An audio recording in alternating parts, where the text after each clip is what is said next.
Hello viewers, I trust you're well from wherever you're catching us from. We are indeed delighted to welcome you to Blueprint Universe. At Blueprint Universe, we seek to interpret creation's design and apply that interpretation to the purpose that we live for. The knowledge that we generate at Blueprint Universe, we share it to individuals to empower them to fully grasp why they were created, why they were designed the way they were designed, and ideally help them to make them more powerful, more purposeful, so that we reduce the chances that individuals can waste time or waste resources in doing things that were not designed to do. At Blueprint Universe, one of our great emphasis is the master designer, God, who is the master planner for everything. What was his mind when he created individuals the way he created them? What was he desiring that those designs can deliver to those individuals? That is our work at Blueprint Universe, a universe of trying to interpret creation's design. Today, we want to study something we call inner drive. And we shall study inner drive because ideally, when we study history and when we study how creation started, we feel that inner drive was actually the beginning. I would like to start by quoting a scripture for us in the book of Isaiah chapter 48 verse 17, which says, "I am the Lord your God who teaches you to profit." Now, what that scripture says is that God teaches men to profit. Now, for those of us who've gone to school, you know that when we teach, one of the major components of teaching is content. There must be content in teaching. And so in this scripture, "I am the Lord your God who teaches you to profit." We start by asking ourselves, what is it? What is the content? What is it that he teaches men so that they can profit? He teaches us to profit. What is the content? Today, I want to suggest to you that one of the content that God uses in teaching men to profit is what we call inner drive. And I'll be sharing with you also the Hebrew word for inner drive so that you understand where you're coming from. So he teaches men to profit. Now, if you study cultures and economies where people have emphasized on teaching over the ages, we find that cultures and economies that have been driven by knowledge, many times they tend to be way ahead of those cultures where teaching was not emphasized. I want to pick out on the Jewish culture and economies and try to trace when they started emphasizing on knowledge as a key component of building an economy. In the period 64 CE for current era, in the city of Jerusalem, this was 6 years before the destruction of the Second Temple, which happened in 70 CE, the high priest Joshua ben Gamliel instituted a law that teachers should be appointed in every province and in every town, and that all children above the age of 6 or 7 were to be placed in their charge. Now, high priest Joshua ben Gamliel, he gave a statement then that has been practiced by Jews across the world, across ages, and this may explain why Jews tend to be significantly successful or significantly ahead of other cultures, especially when it comes to issues of economies. So his statement then was that so long as the voices of the children of Jacob are heard studying Torah in the schools, the herd of Esau will not be able to prevail against them. In other words, he was saying, so long as our children are exposed to education, they will learn, they'll become strong, and enemies or adversaries will not be able to rise against them. So long as the voices of the children of Jacob are heard studying Torah in the schools. So among the Jewish communities, since those early days, knowledge was emphasized. And today, when we study economies, we find that one of the most prominent economies, or one of the most prominent traces in terms of the way they approach economy, the way they approach military, are the Jewish people. And historians and scholars have gone up back in history to try to find out what is it that has made them quite successful. And one of the things that really stands out among them has to be the application of knowledge and their emphasis in education in their day-to-day lives. And that's why we see the statement by the high priest Joshua ben Gamliel. He gave a statement: every father must take his child to school to learn. And this is in tandem with the scripture in Isaiah. God teaches men to profit. For men to learn, they must be taught. So today, we will study what we call inner drive. The Hebrew word for inner drive is nimiut haratzon. Nimiut haratzon. I believe you should be able to see it on your screen. Nimiut haratzon, inner drive. What is it and how is it important in our day-to-day lives? For us to understand nimiut haratzon, we must go back to the beginning of everything, because nimiut haratzon appears at the beginning of everything.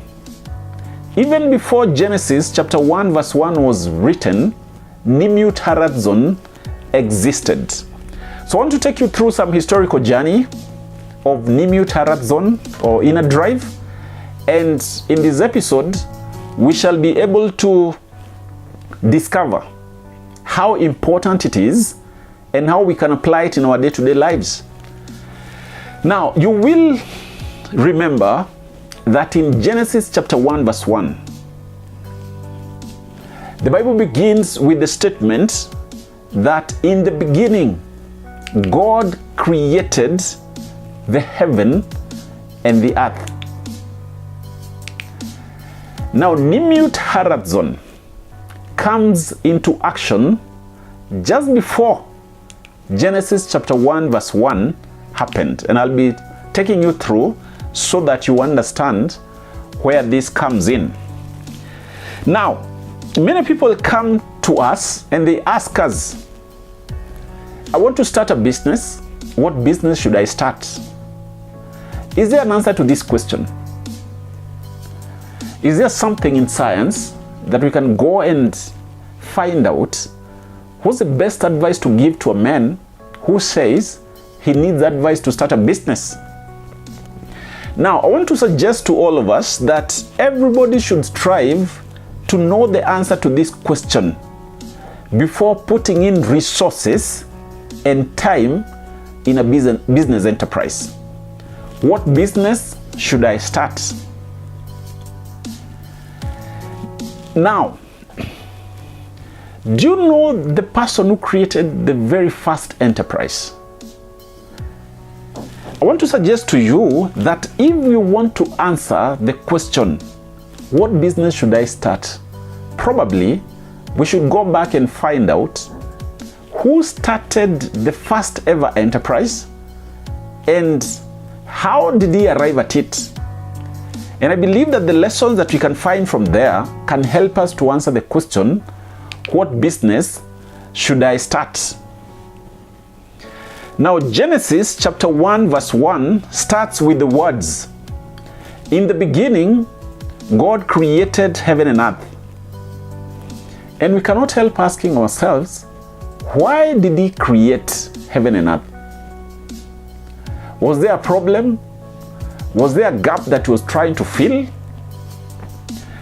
Now, many scholars, especially Torah analysts, wise men of Torah, people who studied the Old Testament greatly, have analyzed the actions that God took from the first day to the sixth day. And in this analysis, part of the emphasis has been to find out why did he create the earth. In the beginning, God created the heaven and the earth. Now, why this is important to us is because sometimes we study the earth as an enterprise. And scholars who look at the earth as an enterprise agree that the earth is the biggest enterprise ever. It is the biggest enterprise and it is the most sustainable enterprise. No other business has been started that has overcome ages like the earth. The earth is a successful enterprise, and there are many lessons, especially in business, for people who want to start businesses, that they can find by just looking at how the earth was created. Now, some scholars, especially Old Testament scholars, have gone ahead to say that the owner of the earth must be the biggest enterprise owner. So I've seen some others saying that God is the biggest entrepreneur. Why? Because he created the biggest enterprise ever. Now, all of us, those who seek to start enterprises, part of our desire is that we can start enterprises that are big, that are sustainable, that will live or will withstand the test of time. In studying the earth as an enterprise and in finding out the owner of the earth, what is it that drove him to create it, we might get that very important answer to the question, what business should I start? Now, why did God create the earth? Why did he create the biggest enterprise ever? So that scholars now refer to him as the biggest entrepreneur. And I want to take you back to history. According to the mystical teachings of the Torah, there are two parts to God's desire to create a universe. There were two forces in play when God desired to create a universe. The first one is what you call an inner will, or if you want, an inner drive. And the second one is what you call an outer will or an outer drive. Now, when someone wants to start an office, the desire to start an office, we call it an inner will. But before you accomplish starting a new office, you find that there are many things that you have to do. You have to go out, look for space. You have to go out, negotiate for lease with maybe a landlord.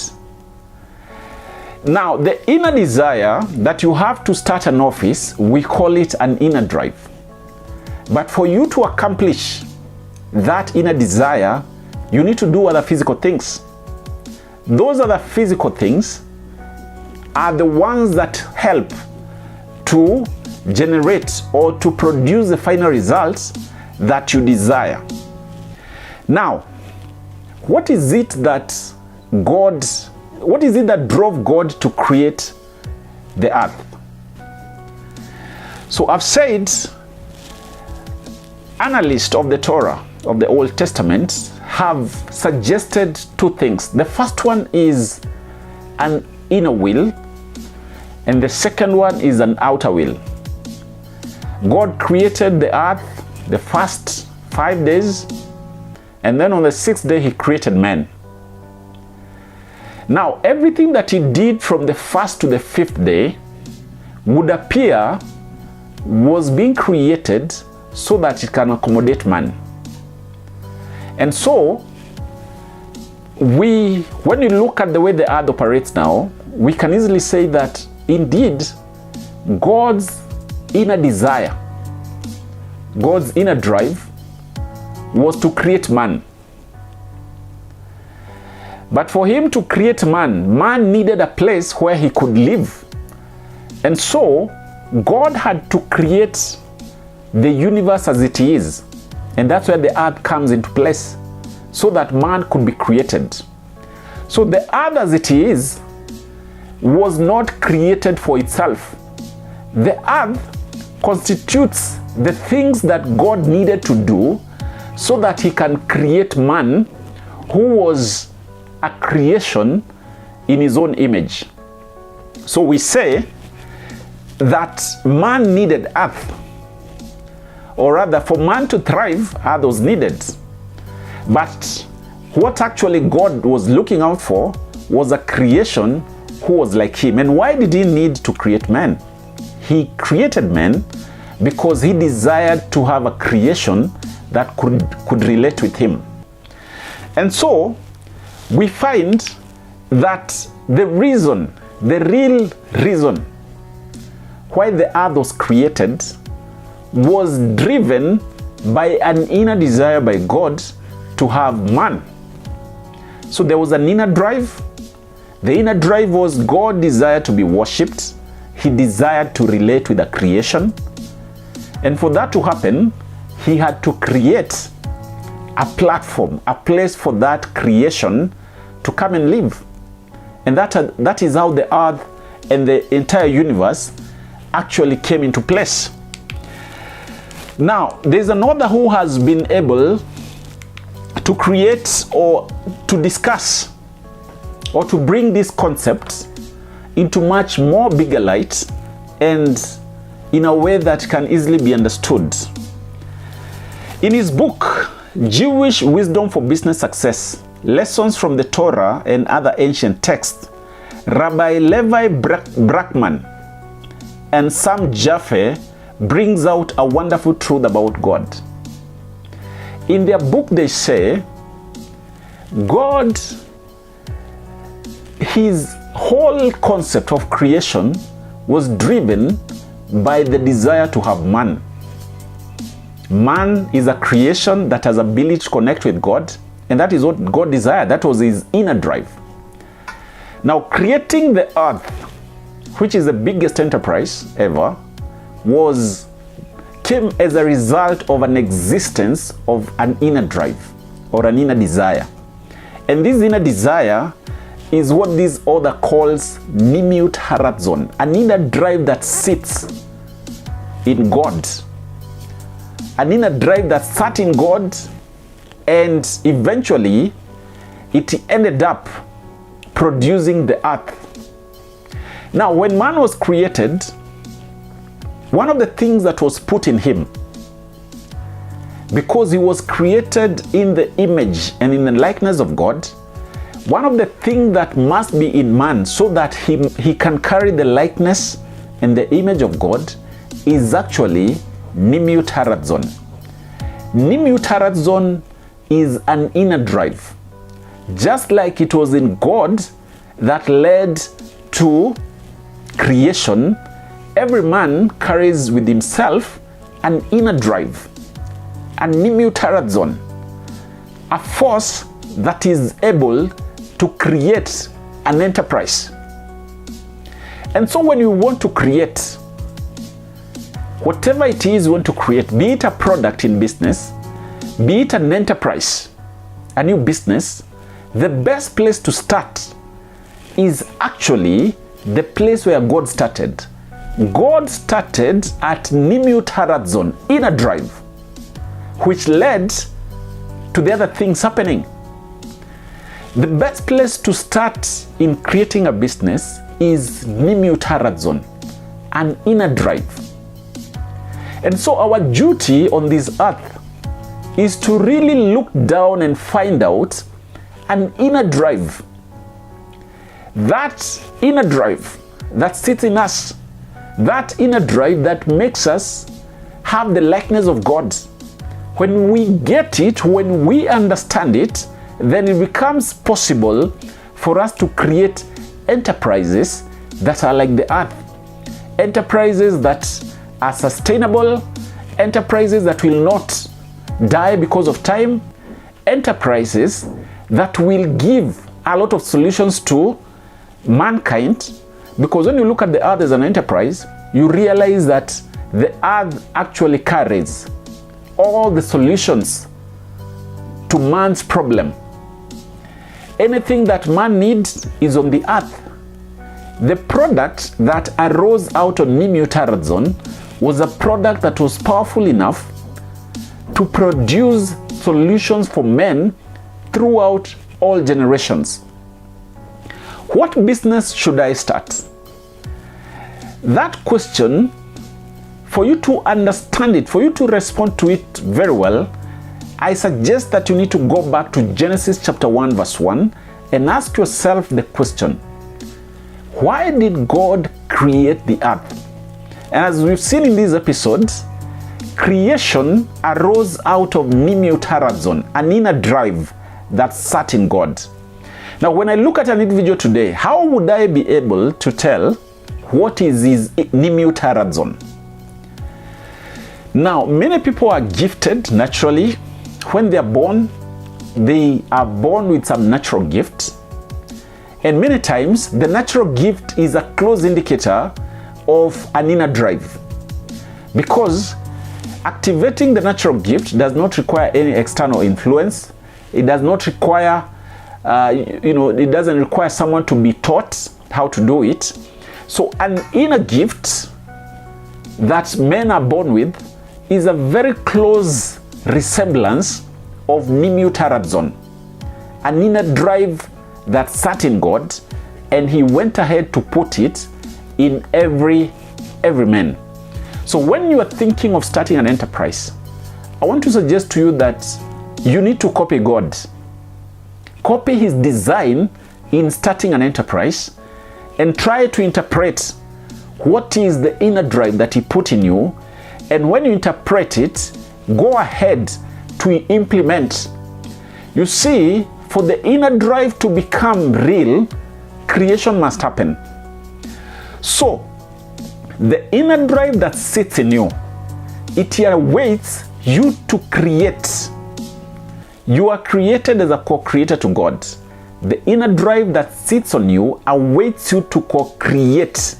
When you co-create, the final product will be a product that is pleasing to God because it is the way he designed it. Remember, we said he is a master designer. He put an inner drive in you for a reason. Part of your life existence is to find out, why is it that I carry this inner drive? Why is it that I carry this passion? Why do I carry this passion for leadership? Why do I carry this passion for sports? Why do I carry this passion for livestock, for agriculture? Why do I carry it? That passion is actually equivalent to an inner drive, similar to what was in God. And the message in an inner drive, the message that is carried in Nimeutaradzon, is actually go and co-create, because the world awaits the products of your co-creation. Before you co-create, before you discover your inner drive and co-create with God, then you're not a finished product. You have not fully completed the assignment that you were designed for. You know, God, we will not know him if he did not proceed with creation. Many individuals do not create. They do not co-create. And I want to suggest that part of the reason why that is so is because nobody has ever helped you to discover your Nimeutaradzon. At Blueprint Universe, our desire and our goal, our assignment is to help individuals discover their blueprint, their Nimeutaradzon, their inner drive, so that we can help them go ahead to create other universes, to create enterprises that go ahead to have a great impact in the great universe that the master creator created. So go out there, discover your inner drive, go and look out more about Nimeutaradzon, Discover what it is, what it means to you. Go and implement and become a co-creator in this world. My parting shot for today: God is the biggest entrepreneur. He created the universe, and he started at the inner drive. He started at Nimut Haratzon. Wish you a lovely day. Go and discover your Nimut Haratzon.